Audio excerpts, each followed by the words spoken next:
ఇలా నేను వచ్చి చెప్తున్నాడు రేవంత్ రెడ్డి భూపాలపల్లి జిల్లా నడ తీసేయడం అది నువ్వు పెట్టినా కూడా తీసేస్తాను. జయశంకర్ సార్ పేరు మీద పెట్టింది ఎవరు? భూపాలపల్లి జిల్లా చేసింది ఎవరు? భూపాలపల్లికి మెడికల్ కాలేజ్ తెచ్చింది ఎవరు? భూపాలపల్లిలో కలెక్టర్ ఎస్పీని కూర్చోబెట్టింది ఎవరు? భూపాలపల్లిలో 1000 డబుల్ బెడ్రూమ్ ఇల్లు కట్టింది ఎవరు? సింగరేణి క్వార్టర్లు కట్టింది ఎవరు? 19,000 విరాసత్ ఉద్యోగాలు ఇచ్చింది ఎవరు? సింగరేణికి న్యాయం చేసింది ఎవరు? మరి ఫోటోలు పీకిందేమో దానివల్ల ఇంకా 10 బోధులు కొట్టుకుంటూ వచ్చి నేను తీసేయ్యా.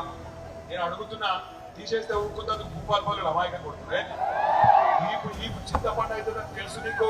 మరి నేను ఒకటి అడుగుతున్నా, మీరు కూడా చెప్పండి. ఎందుకంటే ఈయన చెప్పేది చేయడు, చేసేది చెప్పడు. మీరు చూడండి, 6 గ్యారంటీలు చేస్తా అని చెప్పి చేసిందా? 6 గ్యారంటీలు గట్లనే లంగా. ఎందుకంటే ఆమె చెప్పినేమో చేయడు, చెప్పనేమో చేస్తాడు.